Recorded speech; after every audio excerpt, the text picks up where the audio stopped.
This morning we're going to talk about a few things, and hopefully they will come together. But we're going to talk about this idea of intention, intending our minds. We're going to talk about the purpose of our growth, the purpose of our lives. What are we here to do, if anything at all, other than to eat and to breathe, and to pay taxes and to die? Is that all there is, or is there more? And we're going to talk about practice. We're going to talk about how do we commit ourselves and dedicate ourselves to whatever that purpose is, that assuming that we agree that there's some sort of something to be while we are here, something to become more aware of, perhaps, while we are here. So we'll start with intention. And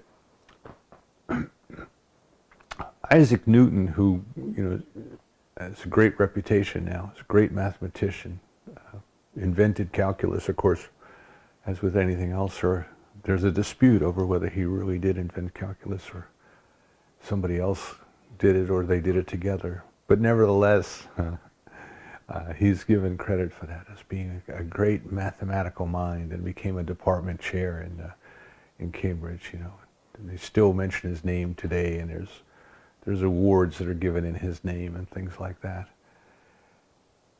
And the story goes that someone who knew him, I mean, you have to kind of imagine someone you knew as a child growing up and becoming this great person, and yet you knew them as a kid. You knew them as a child. You saw them at play. You saw them cry when they skinned their knees. You saw them as a human being. And someone who knew Newton asked him. They said, "How did you become?" I can almost imagine somebody in disbelief saying, "How did you become so smart?" How did you become this great mathematical mind? You're not really a whole lot brighter than everybody else. And I don't know whether that was a compliment or a dig, but that's the story. And according to the story, his answer was, "I intended my mind. I intended my mind." In other words, he made up his mind. He made up his mind. He'd made a conscious decision. He chose to apply himself to develop his intellectual abilities, his logic, his reason, his capability of understanding relationships between things, which is what mathematics really is.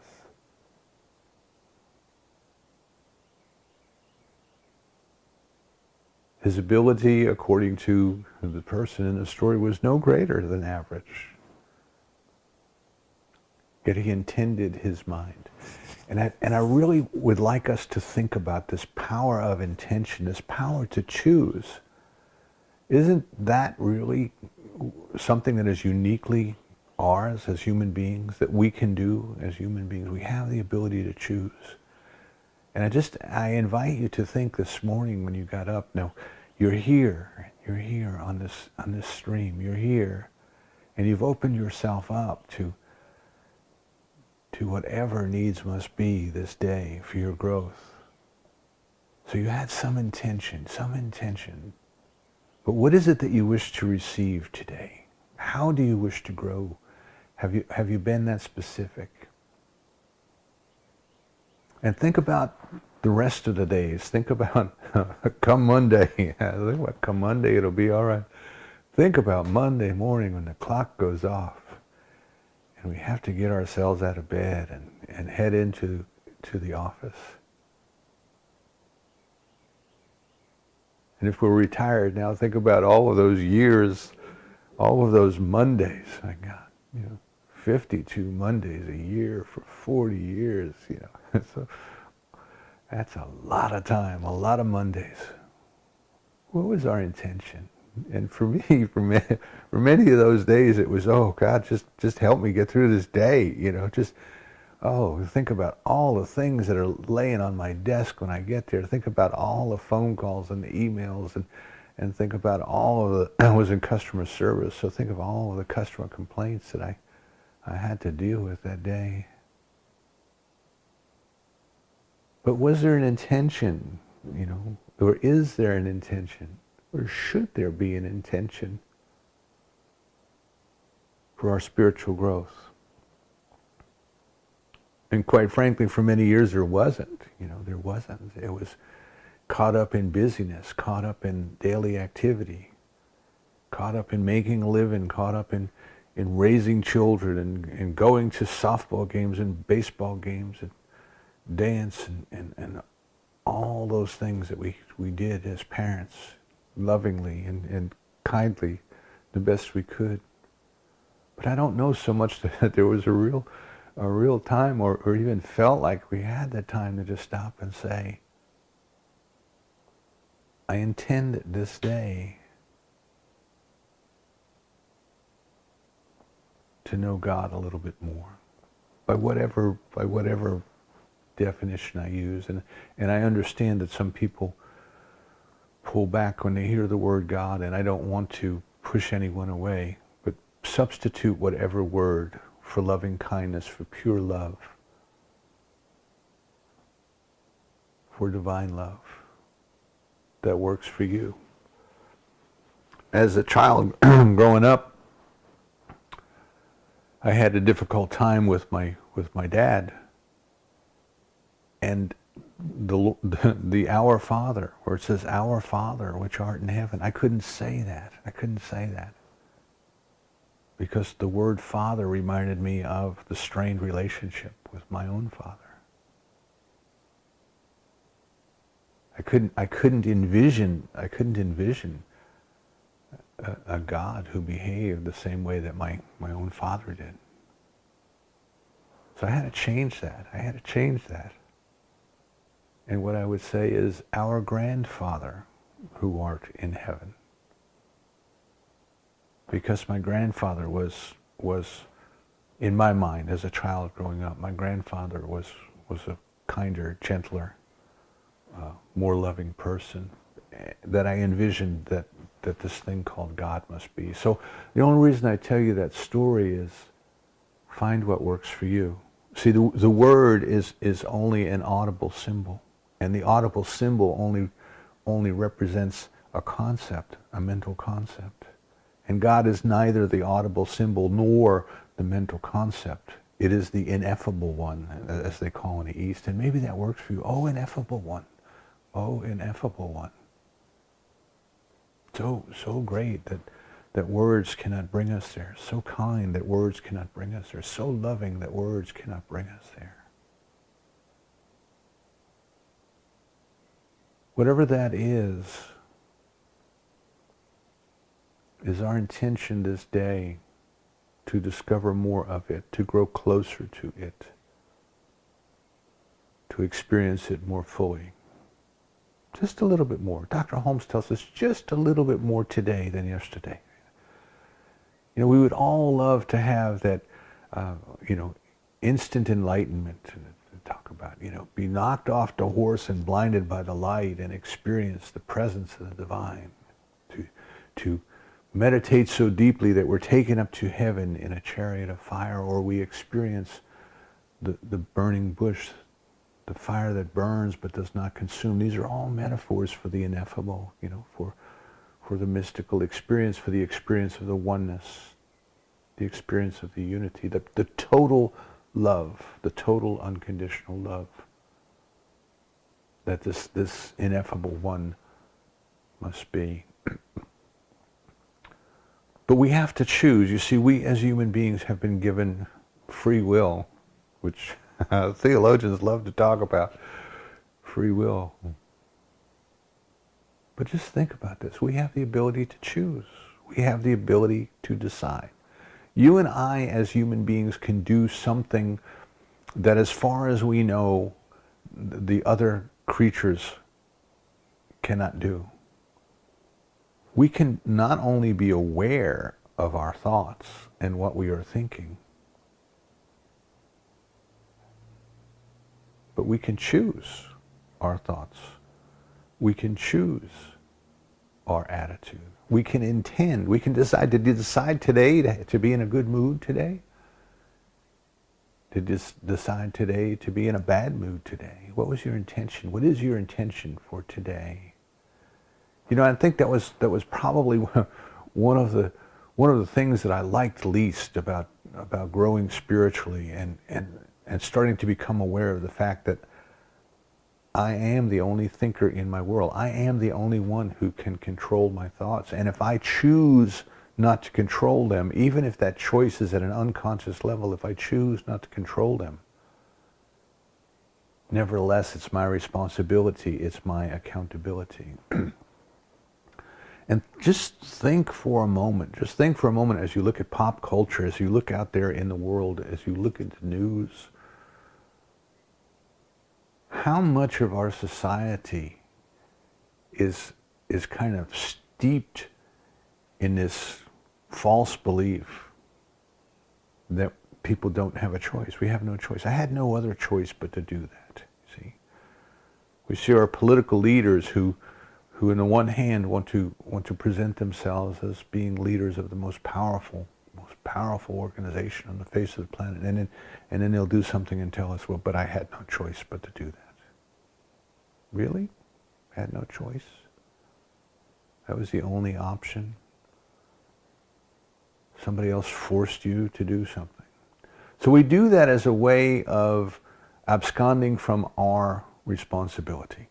We find somebody else to blame. I didn't have a choice but to do that. It was somebody else's fault. And of course, we can do that. We can do that. Divine love has created us and left us alone to discover it. And part of being left alone to discover it is we can do that. We can run away from our responsibility, but we cannot run away from our accountability. Right? Accountability means experiencing the consequences. Responsibility means the one who was able to respond, able to do something about it. Now, when we used to develop leaders, we would tell them, you can delegate responsibility, but you can't delegate accountability. In other words, if the project fails, you're the one. You're the one. Now, you can assign others certain parts of the project to take care of, but you have to supervise them. You have to follow up. You have to manage that project. You're the one that's accountable. In our personal lives, we are both responsible and accountable. And we can pretend that somebody else did something, or somebody else is going to do something. We can pretend that we have no choice.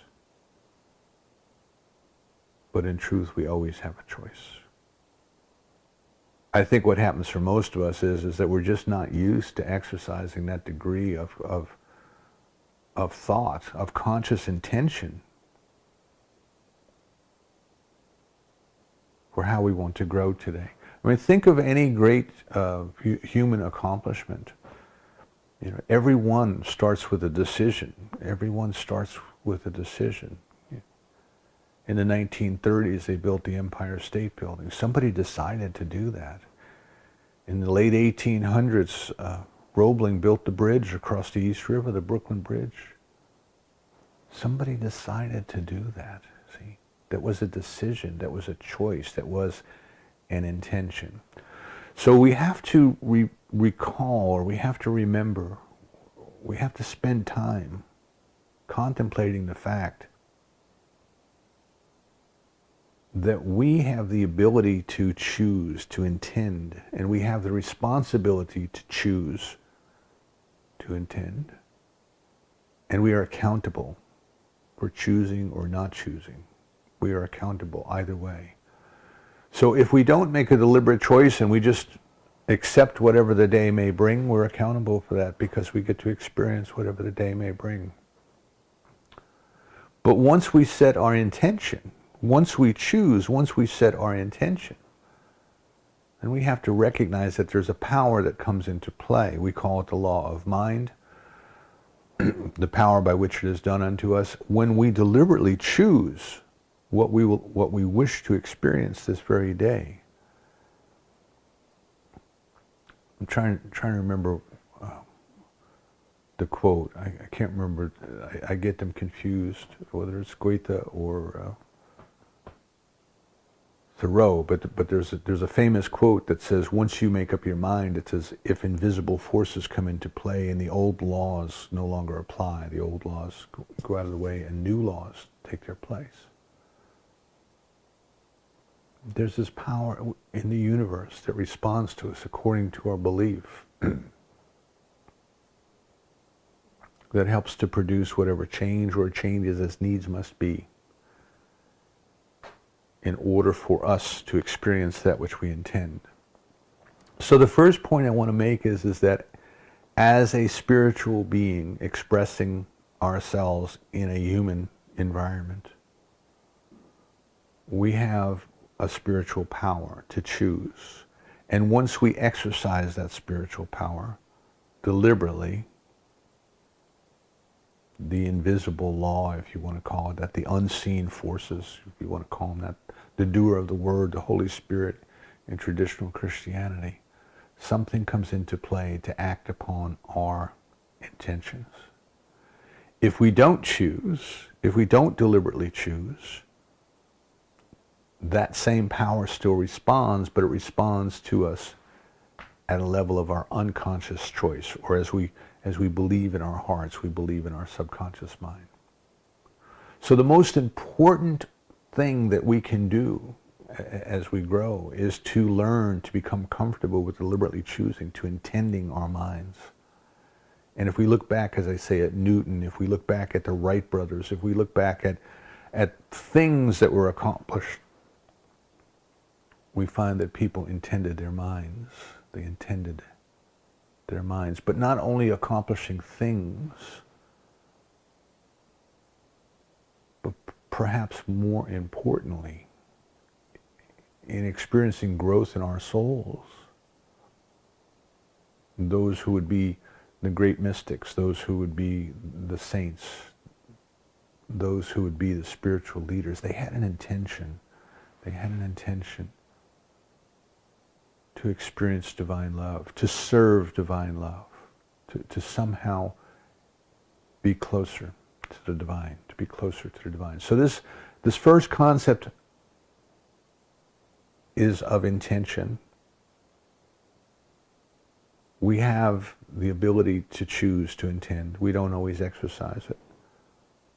But part of our growth is learning how to deliberately choose, how to deliberately set into motion that power that responds to us according to our belief, to invite it to create within us a change or changes as needs must be in order for us to experience that which we intend. And then this brings us to the second point, which is leading with our heart. Leading with our heart.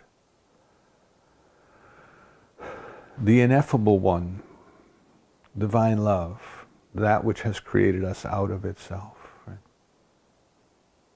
That which is before words, but from which words come. That which is before ideas, but from which ideas come.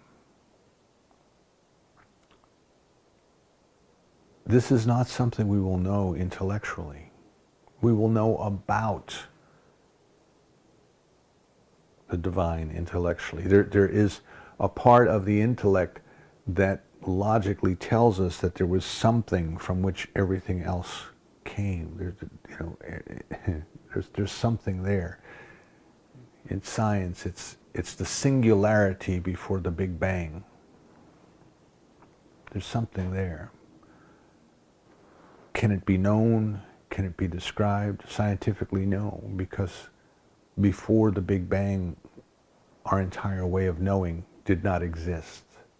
Our entire way of measuring and weighing and touching and feeling and testing, it did not exist. Time and space did not exist. Matter was compacted extremely tightly. But the greatest minds that we have, the trained scientists, these are men and women who spend their lives learning how to think methodically through a process. The greatest intellectual endeavors of the human race can tell us that there's something there that cannot be known, but nevertheless it's there. It's there, but it cannot be known intellectually. It cannot be known intellectually. And at that point right there is where you might say that science and religion agree and disagree. They agree and they disagree. Remember, probably the first sentence in the Science of Mind textbook Ernest Holmes wrote is, "We all look forward to the day when religion and science shall walk hand in hand from the visible to the invisible." We're all trying to find out what that something is, to experience that something that is there. And that's what science is trying to bring us back to, and that is what religious practice is trying to bring us back to. But science might say it's impossible to know what is there, because they're talking about knowing in an intellectual sense. They're talking about knowing intellectually. And there's even been these arguments in the scientific community that if it can't be weighed, if it can't be measured, if it can't be touched, if it can't be felt, then it can't be examined scientifically. This was, I don't want to take you too far afield, but if you get interested in that, there's an argument, or there was an argument, and I'm sure there still is an argument, about the validity of what is called a thought experiment. Now, Einstein's famous thought experiment that led to his development of the theory of general relativity, supposedly, as the story goes, is that he imagined what it would be like if he could ride the beam of light that comes out of a flashlight. Can you imagine if you could sit on the end of a flashlight and turn the flashlight on, and as the beam of light moved away from the flashlight, as the beam of light moved away at the speed of light, suppose one was riding along with it? What would the experience be? Well, that's a thought experiment. Obviously, we can't tie people to the end of a flashlight or have them sit on the end of a flashlight and turn the flashlight on and have them travel out into space. That doesn't happen. But what if? You see, what if? That was the thought experiment. What if we could? And there are people who would say, well, thought experiments are not valid experiments because there's no way you're ever going to be able to test them, right? So Einstein's whole theory of general relativity is just that. It's just a theory. You can't test it according to the way he imagined it. Now, there's other things that scientists do. They say, well, if what he imagined and if the mathematical equations that he developed as a result of this imagining, if they were true, then we ought to be able to observe certain things in our environment. And they do. They observe those things, and then they say, well, you know, that kind of proves that his ideas may have been right. My whole point is, in some realms of science, the idea is if you can't touch it, if you can't weigh it, if you can't measure it, it can't be analyzed scientifically. Since whatever existed the moment before the Big Bang cannot be weighed, cannot be touched, cannot be measured, etc., according to how we know to do it today, it goes beyond the ability to know. And religion would say there are things that can be known but are not known intellectually. There are things that must be experienced. Must be experienced. And quite often in the different classes that we have, you know, we use the example of anything that you have to experience, but a good one is a piece of chocolate, you know, because most of us have experienced chocolate. You don't have words to tell me or someone who has never experienced chocolate. You cannot describe through words. You can have 2 dictionaries and a thesaurus, and you're not going to find words that are going to convey to me what tasting chocolate is for you. Even if you give me a piece of chocolate and I take a piece of chocolate, I still don't know what it's like for you. I only know what it's like for me. See? So there are things that intellectually cannot be communicated, cannot be understood, cannot be known by the intellect. They can only be known through experience. And this thing that we call God or the divine or spirit or nature or love, it's not an intellectual exercise. You can read every book on spiritual matters that was ever written, and you can read them twice, and you can read them 3 times.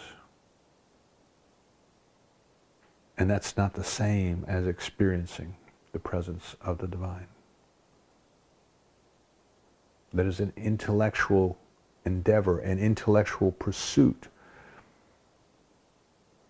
And I suggest that we consider our intention when we begin reading, when we begin studying, when we begin taking our classes, when we begin listening to Sunday talks, that we set our intention and say, through my participation in this activity, in this intellectual activity, my intention is to open my heart to a greater experience of divine love. I say divine love because I think that's probably, those words are probably as close as I can come. That maybe I'll find better words as life goes on. But for right now, I would say that divine love is probably as close as I can come to describing what spiritual growth means to me. And this brings us back to what is our intention. If our intention is to grow spiritually, then what does spiritual growth mean? To me, spiritual growth is a greater experience, not a knowledge of, not reading about, not talking about, not singing about, not holding hands and swaying about, but a greater experience of the presence, which is divine love.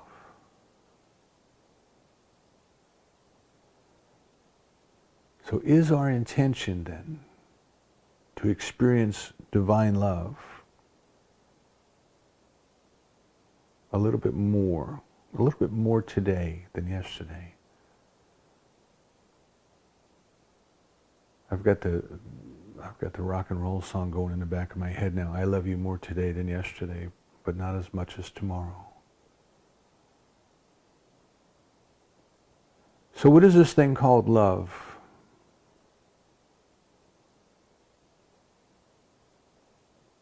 And to me, the definition is love is the experience of unity, the experience of oneness. It is not the emotional, needy, rock and roll kind of I can't live if living is without you kind of love. That's not love. To me, that's not love. Our society may deem that as love. And that may be an experience that we all go through from time to time, and we consider it to be love. But that's not divine love. That's not agape love. That's not unconditional love, right?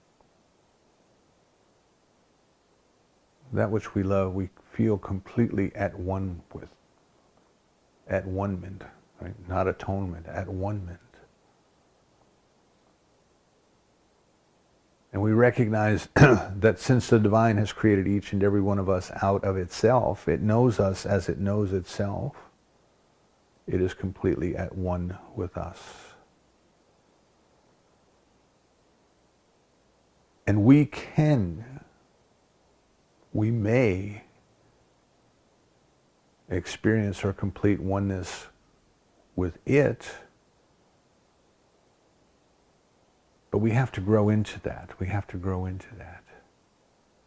Now, theologians and philosophers talk for many reasons about why that is so. If we experienced the presence of the divine all at once, we would be overwhelmed by it. You know, as a matter of fact, in some mystical traditions, they even have a story about the Garden of Eden, which was not a physical place here on earth, but in a different time and a different place. But in their story, the first act of creation was that God created a vessel to receive. See, the divine being all that there is, it cannot receive anything because it already has everything, but it can only give. and it needed something to give to, someone to give to. And the first act of creation in this mythology was it created the vessel. The soul is the vessel that God can pour itself into. However, the souls were too close, in too close proximity to the divine. We were still right there in the divine presence. And the souls tried to comply with God's wishes to give, so the souls had to empty themselves out. They had to take whatever they had and they had to get rid of it, so that the divine would have room to pour of itself into the soul. But as fast as the soul could try to empty itself out, just that fast it was refilled. And they got themselves into such a frenzy trying to serve God, trying to empty themselves out, that they cracked. The vessels cracked. Now, this is a teaching story. This is a mythology. So the souls then said, well, if we are going to be that vessel, that empty vessel that God can pour itself into, we are going to have to somehow remove ourselves from the immediate proximity and the instant demonstration of filling ourselves up as we empty ourselves out. We're going to have to somehow deal with that. So they decided to go into the time-space experience that we currently understand, life on earth. We left the garden. See, we left the garden. But it wasn't an act of punishment. It was an act of willful, loving service. We left the garden so that we could empty ourselves out and slowly let God refill us. See? And that's what we're doing here. So I don't know if that mythology, if that story works for you, but I think it's a beautiful story. And we can consider then that what we are doing, what you and I are doing, is through our intention, through our willful intention each and every day, what we are doing is saying, God, fill me a little bit more today than yesterday. Let me taste a little more of your love today than yesterday. Let me experience your sweetness a little bit more than yesterday. The great mystic Rumi said, I don't want to be the sugar. I want to taste its sweetness. And that's what we want. I think that's what our spiritual growth is. And we have to keep that in mind, that we're not required to build tall buildings with our names on it. We're not required to build great organizations to carry on after we're gone. You know, all of those things are about doing, and what we're really here to is to be something, is to experience the love and the presence of the divine. And then how do we do that? See, how do we go about doing that? And we have to intend. We have to make that our intention. If you look at the different religions, we've talked about this in our Wednesday night group, if you look at the different religious traditions across the earth, they all pretty much, you got to step back now. You got to get away from the trees so you can see the forest. They're all pretty much telling us that there's this end result, there's this end game, there's this end point, which is living in the presence of the divine. Whether that's an experience in a far, far away place called heaven that happens a long, long time from now after the end of the world and all those things, or whether it's something that's here and now and right at this instant. They may differ, but the result is the same, see, experiencing the presence of the divine. And then there's a practice, there's a way to get from here to there. And of course, each different religion has a different idea about what the practice is, what you do, what you have to do. The fundamentalist or the dogmatic religions will tell you it's about behavior. You need to behave according to a certain moral code that they teach. You need to do certain things. You need to observe certain holidays, all those kind of things. And by doing the practice, you will move to the experience of the presence of God. The Gnostic traditions will say, no, it's more about learning.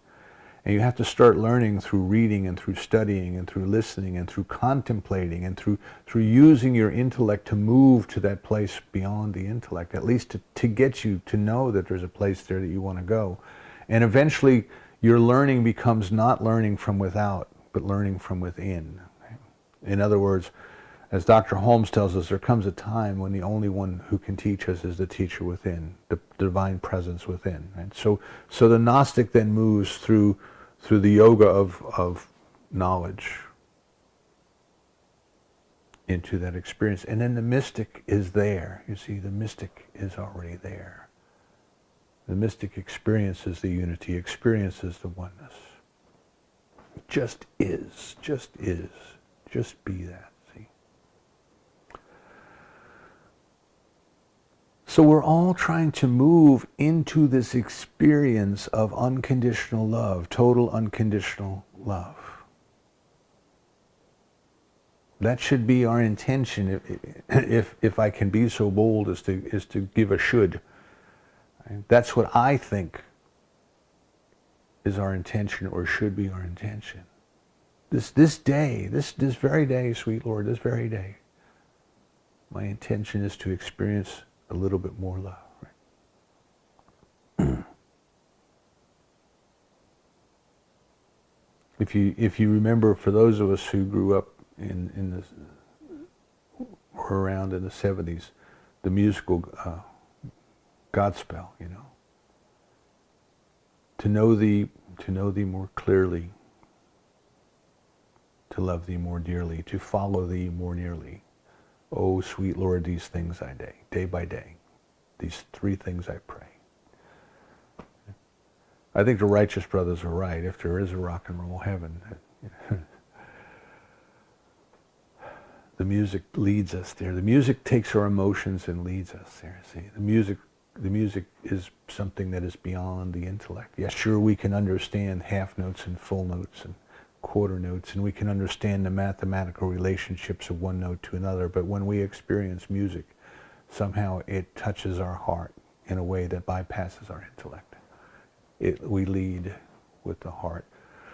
So we want to come to this place then of saying, my intention, sweet Lord, my intention is to experience more love today. And how do we do that? See, what is the practice by which we do that? So for us, the first practice that we start with is our spiritual mind treatment, right? Our affirmative prayer, a very technique that sets into motion this power that responds to us according to our belief. Right?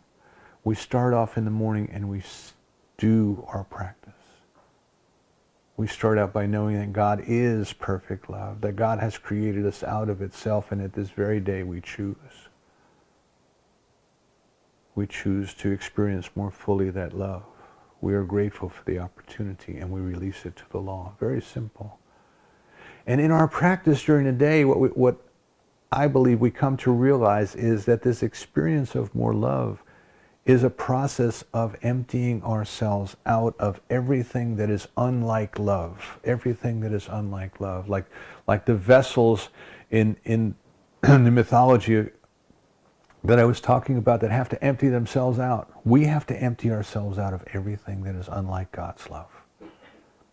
You know, again, the story of the sculptor who said you just take the block and you just chip away everything that's not like the angel. And what you're left with is the angel. We want to lead with our hearts. We want to empty ourselves out. We don't need to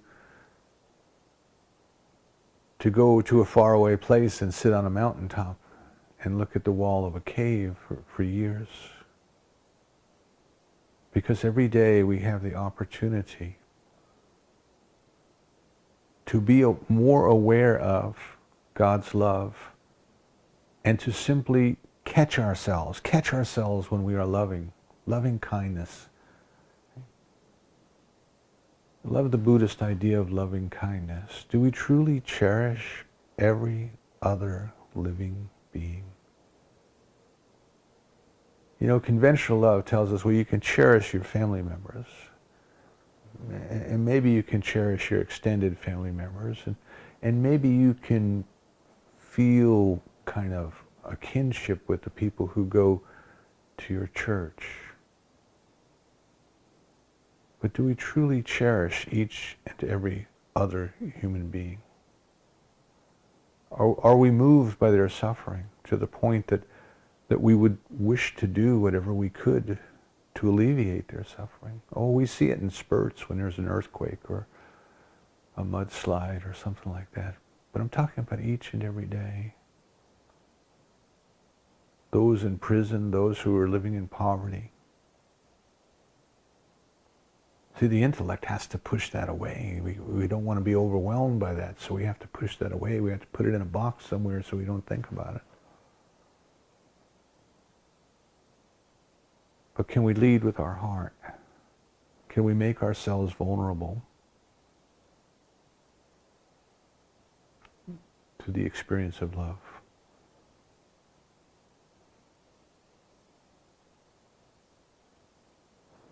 If you think of an egg, the shell of the egg is a perfect protection, a perfect place for the chick to grow. But there comes a time where that shell has to be cast off, because if it is not, the chick will die.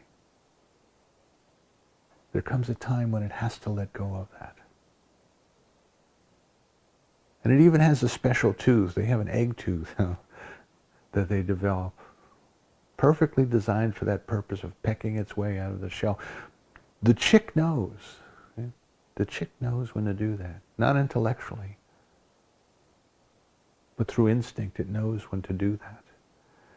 And what I'm suggesting is that as we have grown in this world, as we have learned over thousands of generations how to exist in this world, we have learned how to put these protective barriers around our hearts so that we could do the things that needed to be done to survive in that world. But there comes a time in our spiritual growth where we've got to be willing to cast those aside. We've got to be willing to cast those aside if we are going to grow more. Thomas Trower tells us we're in the fifth kingdom, we're in the spiritual kingdom. We have evolved through the mineral, through the vegetable, through the animal, through the human. Now we are in the realm of the spiritual, where we want to use our spiritual abilities to have the experience of the love of God. So what we can do every morning, what we can do is we can set our intention today to be the best experience of loving kindness that we can be. To open our hearts up and let divine love have its way with us. Let divine love express through us in whatever way is appropriate this day. Rumi says that love is like perfume. You can't put some on another without getting some on yourselves. And what we have to recognize is that the fountain of God's love is already deeply within us. And it is waiting to get out, but it has been covered over. It has been covered over with all of these things that we have put on to protect ourselves. You remember the story of the golden Buddha in Thailand, where many hundreds of years ago they had a statue of the Buddha that was made out of gold in a monastery. And a warlord was coming from a neighboring country. The warlord was coming to conscript men and go off to war. And the monks in the monastery knew if the warlord found that golden Buddha that they would chop it apart and they would sell that gold to buy instruments of war. And they wanted to hide it, but it was too heavy to move. And they decided to hide it in plain sight, and they just troweled a thin layer of concrete over the gold. So it looked like the statue was made of stone or concrete. And the warlord came and walked right past it. And hundreds of years later, a young monk was sitting up on the lap of the Buddha meditating, and by this time the concrete had weathered away, and it shifted. And there, beneath the statue that was plain, that everybody just knew was a concrete statue, there inside was this gold. And of course the story goes on. We have to consider each one of us is like that. There is within each one of us, this beautiful fountain of unconditional love, but we have to lead with our hearts. We have to let love go before us. We to be willing, if we catch ourselves, to being less than loving, and by that I mean even just not thinking of, not even contemplating of, not even being aware of the plight of others. We have to open our hearts up, and it hurts. It hurts when we do that. It's kind of like opening our eyes to sunlight, and they bring tears. And sometimes when we have a religious experience, the tears will stream down our face because we just haven't felt the love like that ever before. But we have to lead with our heart. So I invite you to let your intention be to discover that within yourself that you need to let go of.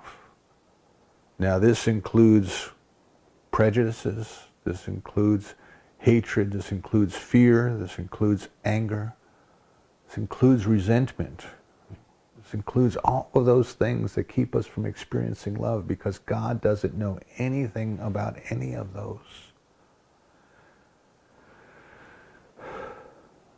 Anything that we allow within ourselves that keeps us from loving another keeps us from loving God.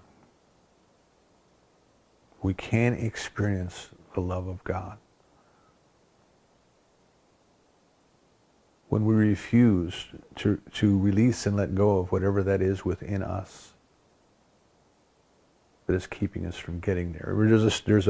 There's a parable in the New Testament about the man who was on his way to the temple, and he had his gifts to bring to the temple. And he remembered that he had a dispute with his brother, and he laid down his gifts by the side of the road, and he went to solve the dispute with his brother. See? It's in our heart. It's in our heart. It's not in our actions. It's not in bringing our gifts to the temple. It's in our heart. He realized he had something in his heart that was keeping him from experiencing love, and he was willing to do what needed to be done to tear that down. So I invite you to consider this week, as you go through this week, I invite you to consider getting up in the morning. If you have to set your clock a few minutes earlier to do it, then please do so. Set your intention in the morning that this day, just this day, I wish to experience divine love more fully than yesterday. And I am willing to release and to let go of every and any idea in my consciousness that has been keeping me from doing so. Let go of the protective shell that evolution has put around me to try to protect me. I let go of the layer of concrete that I've poured over my heart to keep others from discovering the beauty that's in there, perhaps. To keep myself from discovering the beauty that's in there. I let go of all of that. I am willing to let go of all of that. And as Louise Hay tells us, she says, if you're not willing to let go, are you willing to become willing to let go? Think of the future. Think of 100 years from now. Think of 200 years from now. Think of 1,000 years from now. It won't make any difference what we did while we were here. What we built while we were here.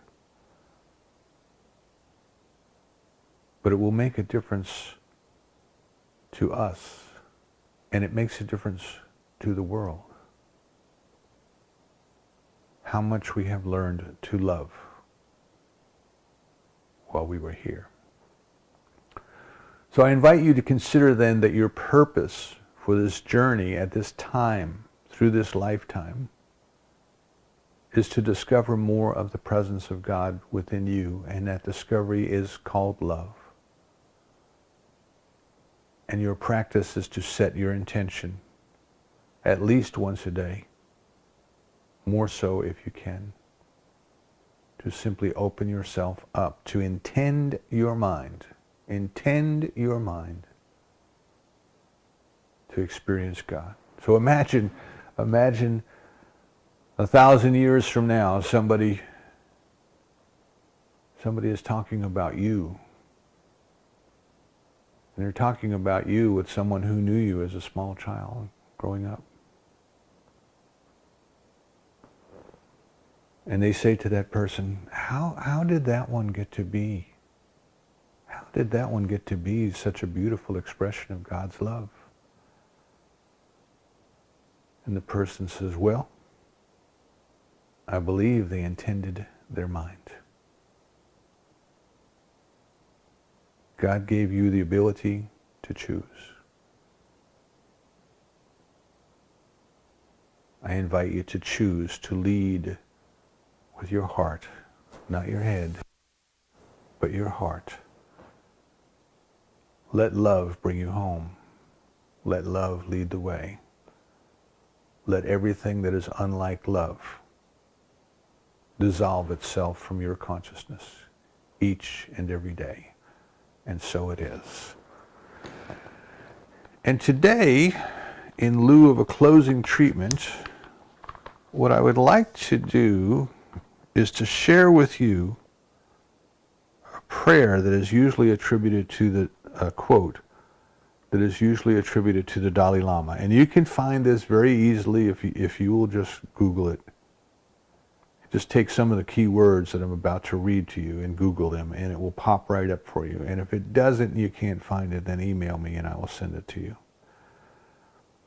But this is a prayer for compassion, right? Compassion, feeling each other, loving each other. It says, every day, think as you wake up, today, I am fortunate to be alive. I have a precious human life. I am not going to waste it. I am going to use all of my energies to develop myself, to expand my heart out to others, to achieve enlightenment for the benefit of all beings. I am going to have kind thoughts towards others. I am not going to get angry or think badly about others. I am going to benefit others as much as I can. I'm going to read it one more time. Every day, think as you wake up, today I am fortunate to be alive. I have a precious human life. I am not going to waste it. I am going to use all my energies to develop myself, to expand my heart out to others, to achieve enlightenment for the benefit of all beings. And I'm going to have kind thoughts towards others. I am not going to get angry or think badly about others. I am going to benefit others as much as I can. A beautiful intention, a beautiful way to start your day.